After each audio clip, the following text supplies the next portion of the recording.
होने के बावजूद ही अनस्टेबल क्यों है? देखो, पोटेंशियल एनर्जी मैक्सिमम होने का मतलब हरगिज ये नहीं होता कि उसमें हर हाल में जो है उसकी फोर्स ऑफ अट्रैक्शन ज्यादा स्टेबल ही होगी, ठीक है। हाँ जी। उसमें फोर्स ऑफ रिपल्शंस भी हो सकती हैं, ठीक है। वो तमाम फैक्टर्स देखे जाते हैं। अब उसकी निस्बत, एक्टिवेटेड कॉम्प्लेक्स की निस्बत अगर आप किसी प्रोडक्ट को देखते हो तो वो लेस एनर्जी में है, और लेस एनर्जी मीन यहाँ पर हम मोर स्टेबिलिटी को कंसिडर कर रहे होते हैं, ठीक है, प्रोडक्ट और जो रिएक्टेंट्स होते हैं, ठीक है। और ये जो एक्टिवेटेड कॉम्प्लेक्स बनता है उसमें हम इस चीज को कंसिडर नहीं करते। उसमें फोर्स ऑफ अट्रैक्शन के साथ साथ फोर्स ऑफ रिपल्सन भी होती है, बॉन्ड ब्रेकिंग भी होती है, बॉन्ड फॉर्मेशन भी हो रही होती है। आपने देखा होगा जब भी एक्टिवेटेड कॉम्प्लेक्स बनता है तो उसमें डॉटेड लाइंस होती हैं, कोई भी सॉलिड वेज नहीं होता। Okay sir. ठीक है, उसमें न्यू फोर्सेस डेवलप भी हो रही होती हैं और ब्रेक भी हो रही होती हैं, ठीक है। तो उसमें से जो ज्यादा स्टेबल होता है फिर वो उस तरह से प्रोडक्ट में कन्वर्ट हो जाता है। जैसे ए बी हम कॉमन एग्जांपल लेते हैं, तो अगर उसके बाद ए का बॉन्ड पहले टूटेगा, फिर बी का बॉन्ड टूटेगा, तो उसके बाद फिर न्यू बॉन्ड फॉर्मेशन होगी, देन पता लगेगा कि आपका जो प्रोडक्ट है वो मोर स्टेबल है या लेस स्टेबल है, ठीक है। फिर उसके अकॉर्डिंग वो एनर्जी रिलीज करके अपनी स्टेबिलिटी में आता है इन टर्म्स ऑफ एक्सोथर्मिक और द एंडोथर्मिक प्रोसेस, ठीक है। तो इसको ओवरऑल हम देखते हैं। Thank you sir. ठीक है, अच्छा जी। अब बाज़ दफ़ा कुछ बच्चे भी क्वेश्चन कर रहे होते हैं ट्रांजिशन स्टेट और इंटरमीडिएट स्टेट में क्या फ़र्क है, ये भी देखिएगा आप, इसको भी स्टडी कीजिएगा। ये भी हम आगे पढ़ेंगे कि ट्रांजिशन स्टेट और इंटरमीडिएट स्टेज में क्या डिफरेंस होता है। तो इसको भी मैं आपको कॉम्प्लेक्सेस के अंदर और ऑर्गेनिक केमिस्ट्री के अंदर बताऊंगा कि ट्रांजिशन स्टेट कब स्टेबल होगी और इंटरमीडिएट स्टेज जो है वो कब स्टेबल होगी, ठीक है। अच्छा बेटे, अब हम लेक्चर को स्टार्ट कर रहे हैं।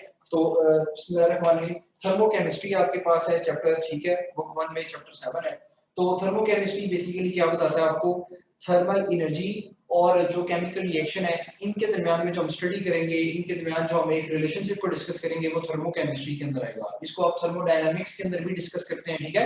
वो भी बेसिकली क्या है, वो आपके पास क्या है कि हीट एनर्जी जो है किसी भी केमिकल रिएक्शन के अंदर जो उसको आप थर्मोडायनामिक्स या थर्मोकेमिस्ट्री के अंदर डिस्कस करते हैं, ठीक है बेटा। अब अगर आप 2018-19 में देखें तो उसमें यूएचएस में भी ये जो सिंपल डेफिनेशन है ये आपके पास एक एमसीक्यू बना हुआ है, सिंपल डेफिनेशन कि ये किसी डेफिनेशन है वो थर्मोडायनामिक या थर्मोकेमिस्ट्री के अंदर इंक्लूड होगा। अब हमारे पास जो हीट एनर्जी यहाँ पर है वो in the form of energy है। तो एनर्जी के यूनिट्स क्या होंगे बेटा, वो आपके पास होंगे जूल और कैलोरीज, मोस्टली हम यहाँ पर यूज करते हैं।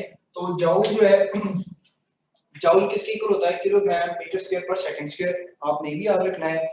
और जूल के अलावा हम कैलोरीज यूनिट भी यूज करते हैं बेटा, और 1 कैलोरी किसके इक्वल होता है 4.18 जूल, 4.18 जूल, ये भी आपने याद रखना है, ठीक है सर। अर्ज यूज करते हैं क्या चीज बेटा, और भी डिफरेंट, ओ हाँ जी, अर्ग्स भी यूज करते हैं 10⁻⁷, मल्टीपल यूनिट्स यूज करते हैं, लेकिन कॉमनली जो यूनिट्स हैं वो मैंने यहाँ पर मेंशन किए हैं, ठीक है। और भी यूनिट्स यूज होते हैं, जैसे जूल जो है वो न्यूटन मीटर में भी आ सकता है, और भी यूनिट यूज होते हैं, लेकिन मोस्ट कॉमन जो है वो जूल और कैलोरीज है, ठीक है।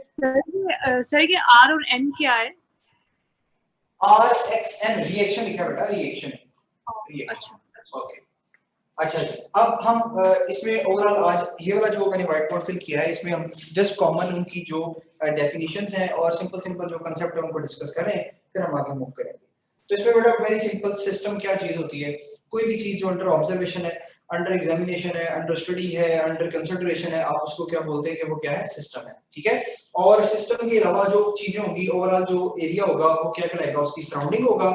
और सराउंडिंग और सिस्टम को जो डिफरेंशिएट करेगा, जो सेपरेट करेगा, जो आइसोलेट करेगा, उसको आप क्या बोलेंगे, वो इसका क्या होगा, बाउंड्री होगा, ठीक है। तो बहुत कॉमन सी टर्म्स है, सिस्टम क्या चीज होती है, सराउंडिंग क्या चीज होती है बेटा, और बाउंड्री क्या चीज होती है। अब सिस्टम की मल्टीपल टाइप्स हैं। सिस्टम आपका ओपन हो सकता है, क्लोज हो सकता है, या वो आइसोलेटेड हो सकता है। तो ये 3 इसकी मेजर टाइप्स हैं।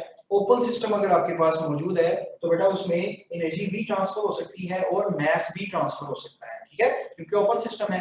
लेकिन अगर बेटा क्लोज सिस्टम है तो एनर्जी तो ट्रांसफर हो सकती है in the form of heat, लेकिन जो आपका मास है वो ट्रांसफर नहीं हो सकता, तो मैंने ट्रांसफर ऑफ एनर्जी लिखा। लेकिन अगर आपका आइसोलेटेड सिस्टम है तो उसमें ना तो हीट चेंज होगी, एनर्जी चेंज होगी, और ना ही मास चेंज होगा। इसकी इन्हीं में से ओपन चेन, क्लोज चेन या आइसोलेटेड में कुछ रियल्स होते हैं और कुछ इमेजिनरी भी हो सकते हैं। तो बाय द वे जस्ट आपको थोड़ा पता होना चाहिए कि सिस्टम क्या चीज है, ठीक है, और इनमें ओपन क्लोज और जो आइसोलेटेड सिस्टम्स हैं इनमें ट्रांसफर ऑफ एनर्जी या हीट वो आपके पास होता है, ठीक है जी बेटा करें। हाँ जी क्या बोला आपने क्वेश्चन? सर हाँ ये आपने पहले से लिखा है? हाँ जी बेटा पहले लिखा है, थोड़ा सा टाइम बचाने के लिए मेरा पुत्र। सर अगर स्टार्ट से समझा दे, हमारा अभी ज्वाइन हुआ है sir.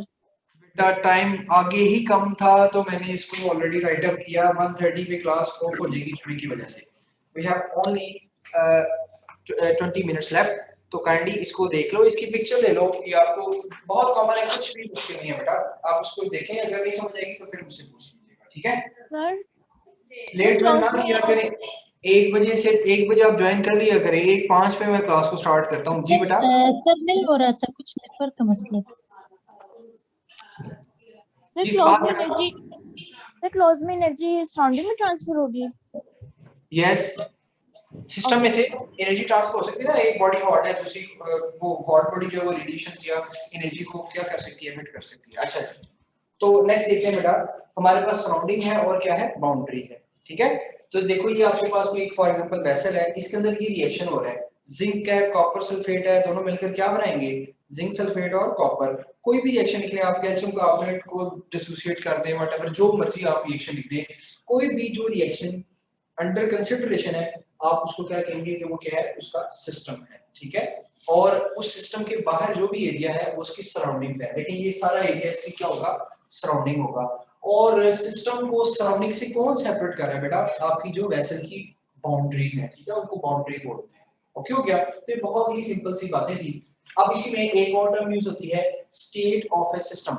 State of A system का मतलब कंडीशन ऑफ ए सिस्टम, ठीक है? क्या मतलब है, कंडीशन ऑफ ए सिस्टम।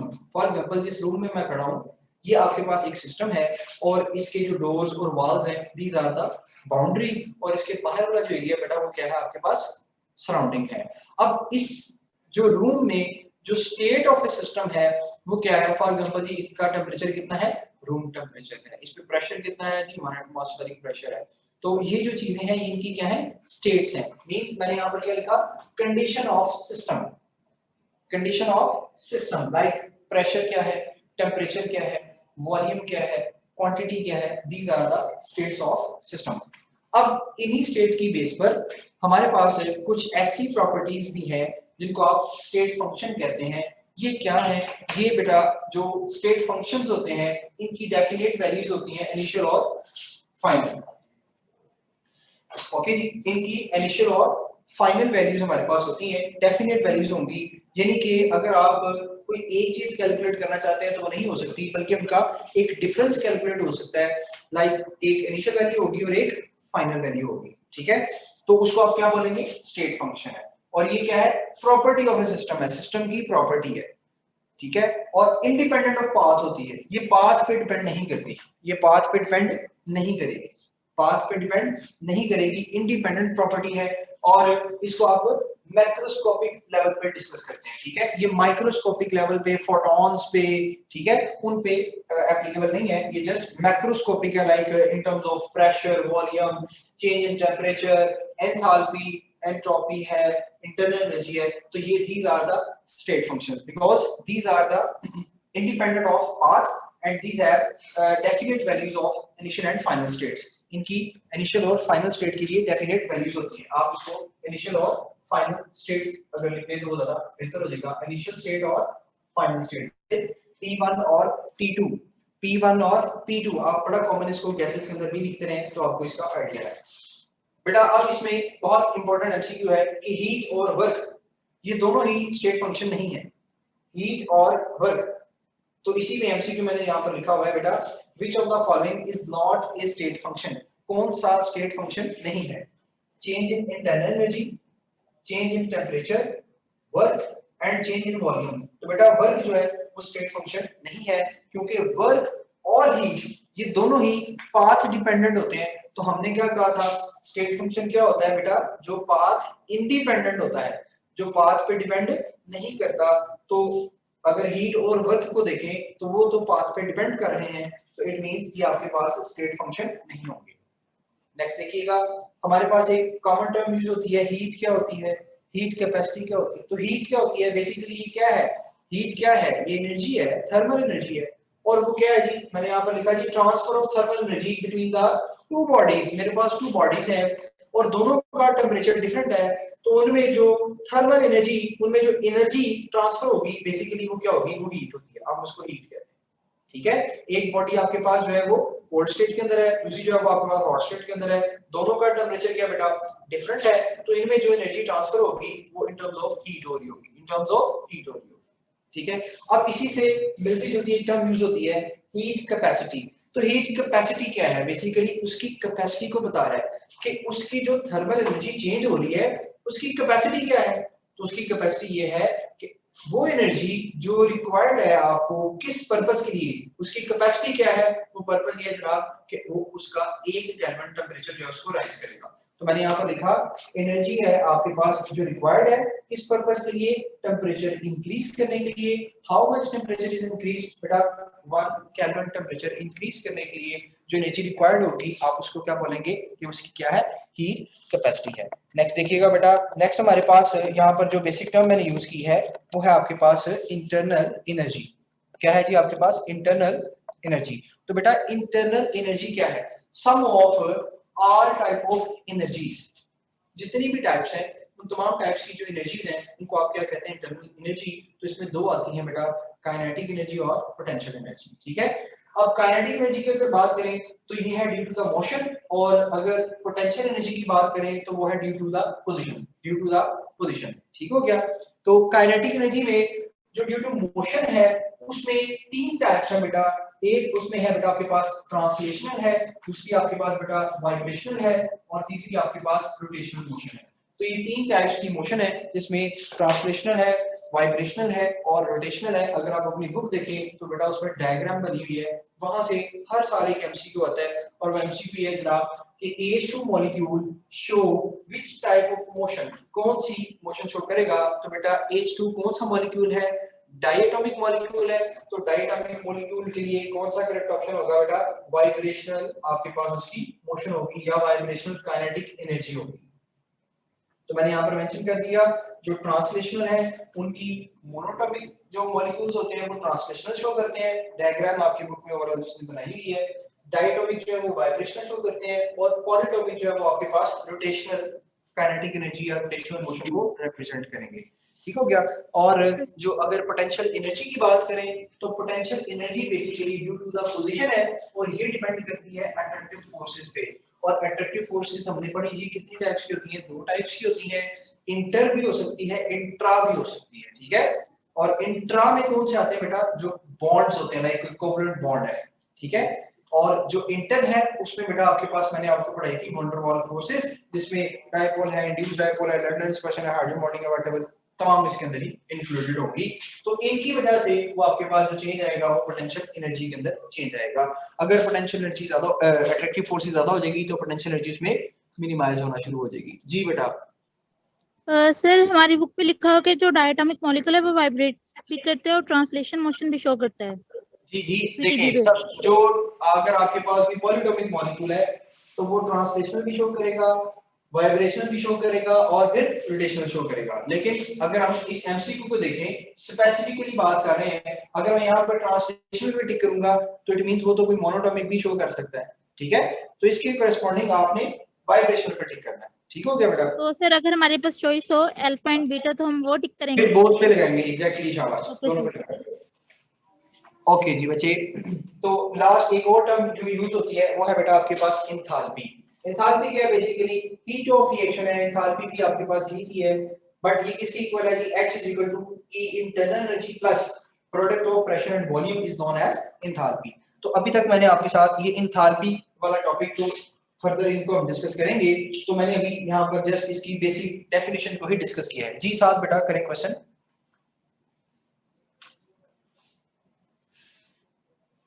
जी आप सभी लोग हाँ जी सॉरी सर, मैं आपको थोड़ा सा, हाँ जी मैं सॉरी आपको थोड़ा सा पीछे लेके जा रहा हूँ, लेकिन मैंने पूछा था स्टेट ऑफ सिस्टम और स्टेट फंक्शन में क्या डिफरेंस है। देखो state of A system means कि उसकी प्रेशर की कोई एक डेफिनेट वैल्यू होगी। फॉर एग्जांपल प्रेशर है 25 एटमॉस्फेयर या 1 एटमॉस्फेयर या 760 टॉप जस्ट, जो स्टेट फंक्शन है ना, इसकी दो डेफिनेट वैल्यूज होंगी। लाइक इनिशियल वैल्यू है 20 फॉर एग्जांपल टेंपरेचर 20 है और फाइनल वैल्यू कितनी है 80, तो वो स्टेट फंक्शन होगा। ठीक है, ठीक है, जब डिफरेंस सामने आ जाते थे तब हाँ। हमारा स्टेट फंक्शन में यानी जो चेंज आ जाएगा ओवरऑल उसके अंदर, जैसे अगर एनर्जी है या एंथैल्पी है, इनको आप ओवरऑल मेजर नहीं कर सकते बल्कि आप इनका चेंज मेजर कर सकते हैं। सो दैट्स व्हाई इनको हम स्टेट फंक्शन के अंदर कंसीडर करेंगे क्योंकि इनकी डेफिनेट वैल्यूज होंगी फाइनल और इनिशियल। ठीक है, समझ गया, थैंक यू सर। ओके जी, गिब्स फ्री एनर्जी के बारे में बता दें। एक मिनट प्लीज जी। सर जी, Gibbs free energy. Gibbs free energy आपको उसकी जरूरत नहीं पड़ेगी। एंट्रोपी और गिब्स फ्री एनर्जी की यहाँ पर जरूरत आपको नहीं पड़ेगी। पीएमसी के अंदर वो गिब्स फ्री एनर्जी और एंट्रोपी को डिस्कस नहीं करता। मैंने इसलिए यहाँ पर डेल्टा एक्स भी नहीं लिखा, डेल्टा जी भी नहीं लिखा, वो भी इसी के अंदर ही इंक्लूडेड है। जी, सर ये इंटर और इंट्रा के बारे में बता दें।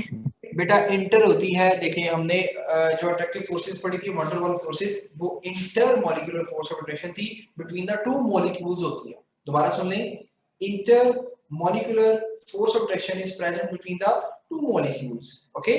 और इंट्रा एक ही मॉलिक्यूल में होती है, जैसे कोई कोवलेंट बॉन्ड है, आयनिक बॉन्ड है, कोऑर्डिनेट कोवलेंट बॉन्ड है, एक मॉलिक्यूल में होता है ना। लेकिन अगर हाइड्रोजन बॉन्डिंग की बात करें तो एक वाटर का मॉलिक्यूल दूसरे वाटर मॉलिक्यूल से जो अट्रैक्शन कॉज कर रहा है वो आपकी हाइड्रोजन बॉन्डिंग होगी। ओके जी, इसमें किसी और बच्चे का क्वेश्चन है तो काइंडली जल्दी कीजिएगा। नेक्स्ट हम मूव करने जा रहे हैं। हमारे पास एंडोथर्मिक रिएक्शन और exothermic reaction and then spontaneous and non spontaneous reaction होगा। जी समीर, क्वेश्चन है तो कीजिएगा, अदरवाइज हैंड डाउन कर लें। सर मैं बस ये पूछना था कि हम लोग पोटेंशियल एनर्जी के अंदर रिपल्सिव फोर्सेस को नहीं कंसीडर करते? रिपल्सिव फोर्सेस भी हो सकती हैं, ठीक है।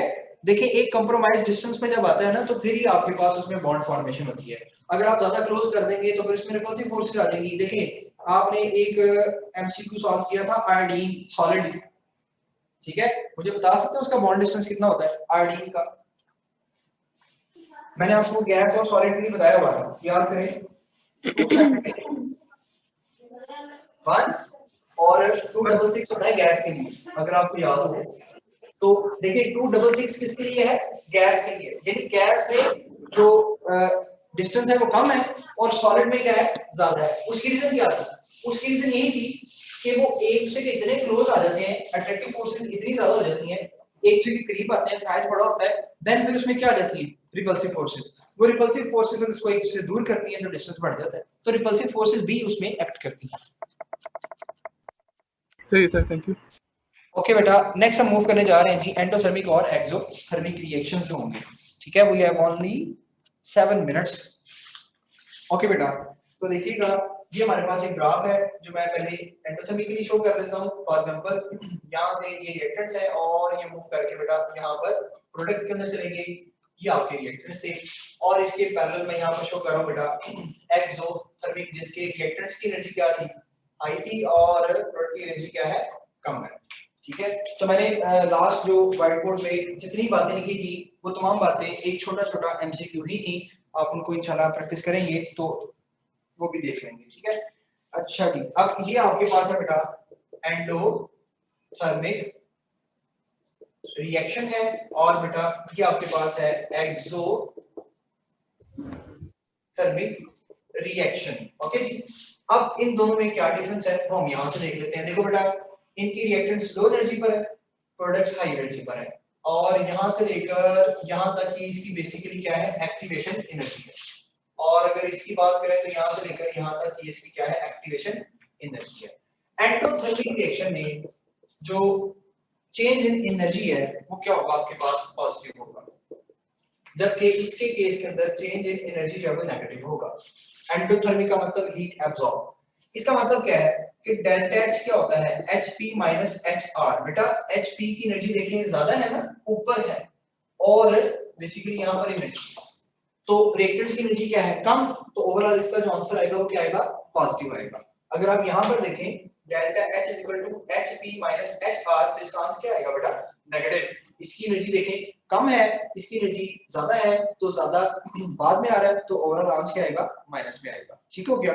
इसको थोड़ा सा और मूव करते हैं। इसको ऐसे भी लिख सकते हैं कि energy of product is higher as compare to energy of reactant, और इस केस में लिख सकते हैं energy of reactants is higher as compare to energy of product. अच्छा अगर मैंने ऐसा लिखा तो इसका क्या मतलब है? इसका मतलब क्या है कि रिएक्टेंट्स जो है, इसका क्या मतलब है? रिएक्टेंट्स जो है वो क्या है? ज्यादा स्टेबल है। रिएक्टेंट्स क्या है? मोर स्टेबल है। मैं मोर का वर्ड यूज कर लेता हूं, मोर स्टेबल है। और इस केस में कौन स्टेबल है? प्रोडक्ट जो है वो क्या है आपके पास बेटा? मोर स्टेबल है, ठीक है, क्योंकि उनकी एनर्जी क्या है? कम। तो स्टेबिलिटी का यहाँ रिलेशन जो बनेगा वो आपके पास किसके साथ होगा? एनर्जी के साथ। जी मोमिना बेटा क्वेश्चन करें। सर एक्टिवेशन एनर्जी और स्टेबिलिटी का क्या रिलेशन है? एक्टिवेशन एनर्जी और स्टेबिलिटी का बेटा जो एक्टिवेशन एनर्जी है बेसिकली वो तो रिएक्टेंट्स को प्रोडक्ट में कन्वर्ट करने के लिए जो एनर्जी रिक्वायर है वो एक्टिवेशन एनर्जी है, ठीक है। जैसे ही वो एक्टिवेशन एनर्जी को अचीव करेगा तो वो आगे प्रोडक्ट में चला जाएगा। ये वो उसका वैसे डायरेक्ट रिलेशन स्टेबिलिटी के साथ नहीं है कुछ? नहीं, उसका हम तो स्टेबिलिटी देखेंगे रिएक्टेंट्स और प्रोडक्ट के लिहाज से। अच्छा ठीक है, थैंक यू। ओके, अब यहाँ पर नेक्स्ट देखिएगा, बॉन्ड स्ट्रेंथ की बात करते हैं।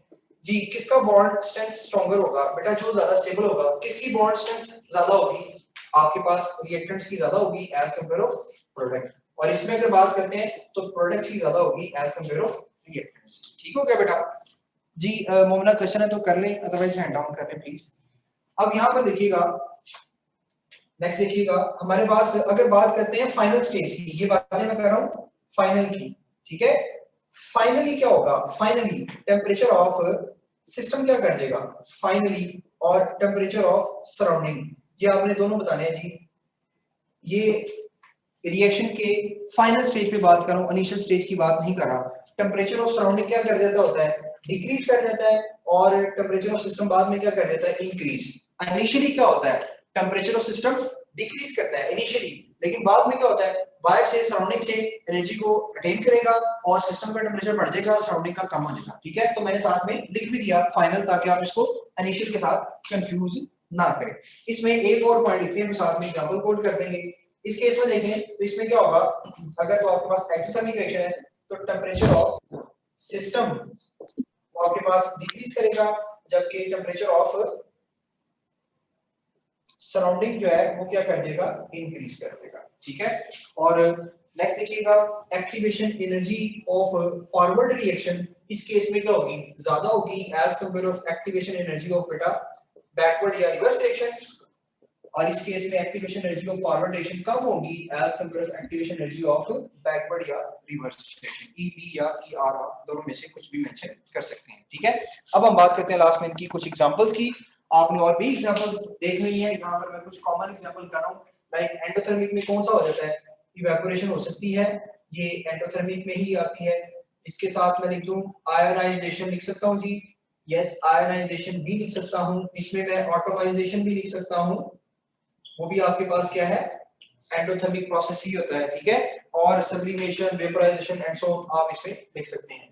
एक्सोथर्मिक रिएक्शंस की अगर बात करें तो एक्सोथर्मिक रिएक्शंस में आपने पढ़ा था कंडेंसेशन रिएक्शन। जो आपके पास कंडेंसेशन रिएक्शंस होते हैं वो एक्सोथर्मिक होते हैं। और एक और मैं कॉमन लिख रहा हूँ, न्यूट्रलाइजेशन रिएक्शन। कौन सा बेटा?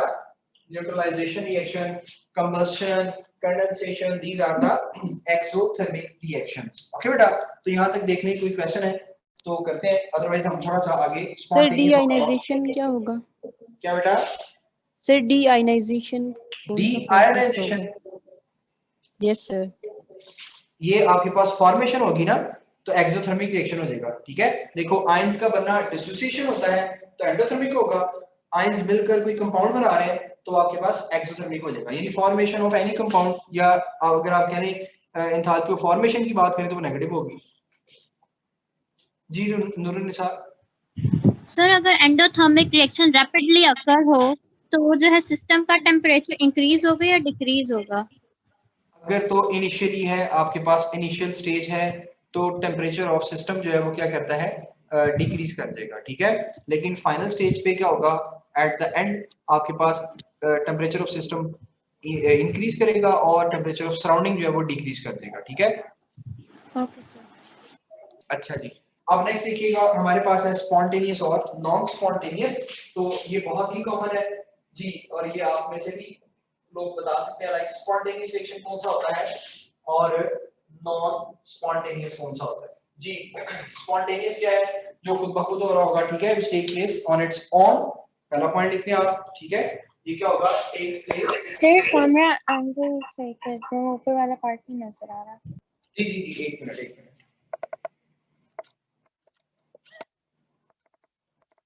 Okay, take place on its on, ठीक है। तो उसके बाद दूसरा पॉइंट आप लिख सकते हैं, ये नॉन इक्विलिब्रियम से किस में जाएगा, इक्विलिब्रियम में। वही होगा ना जो नॉन इक्विलिब्रियम से इक्विलिब्रियम में जाएगा, ठीक है। ये आपके पास नॉर्मली यूनिट डायरेक्शनल होंगे। यूनिट डायरेक्शनल का मतलब क्या होगा बेटा, इरिवर्सिबल होंगे। क्या होंगे, इरिवर्सिबल इसमें आ जाएंगे, ठीक है। और नॉर्मली आपके पास नेचुरल, या आप इसको बोल सकते हैं कि वो रियल प्रोसेसेस होंगे।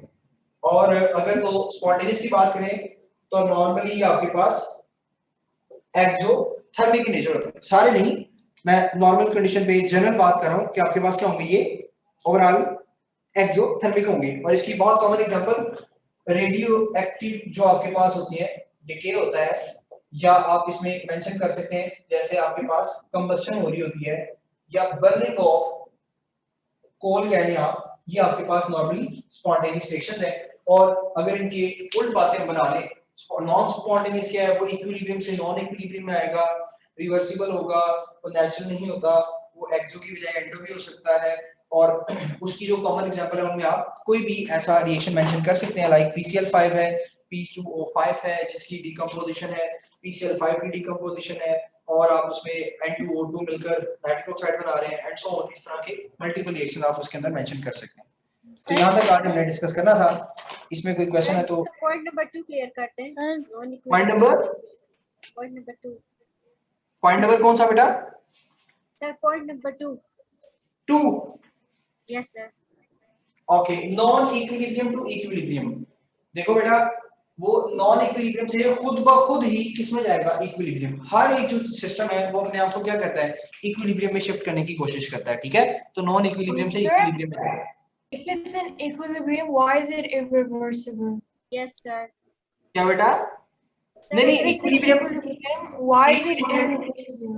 इक्विलिब्रियम मींस, सुन ले, इक्विलिब्रियम का मतलब ये है, फॉर एग्जांपल जैसे आपके पास वाटर है, वाटर ट्रैवल कर रहा है, तो देखिए वो हायर सरफेस से कहां पे जाएगा, लोअर सरफेस में, और ओवरऑल क्या कर लेगा, अपना लेवल जो है उसको इक्विलिब्रियम में जाएगा। Equilibrium doesn't mean chemical equation, या अगर आपको कहें कि जी उसमें रिवर्सिबल एक्शन हो जाएगा, ऐसा नहीं कह रहा। Equilibrium in terms of level कह रहा है, ठीक है। जैसे वाटर जो है वो हायर सरफेस से लोअर सरफेस से वाले एरिया में खुद ब खुद मूव करता है। मैं इस पॉइंट ऑफ व्यू से बात कर रहा हूं, ठीक है। अगर आपके पास अपर फ्लोर पे कोई टैंक पड़ा हुआ है तो वहां से वाटर जो है वो खुद ब खुद ही नीचे ट्रैवल करेगा, जबकि अगर आप नीचे से ऊपर लेकर जाना चाहते हैं तो वो आपको उसके लिए कोई एक्सटर्नल फोर्स रिक्वायर होगी। Excuse me sir. Sir left side पे कर दें थोड़ा सा। सर यूनिडायरेक्शनल और इरिवर्सिबल सेम थिंग नहीं होंगी? हाँ जी, सेम ही है, मैंने बस नाम देखे, नेचुरल भी वही है, रियल भी वही है, ठीक है।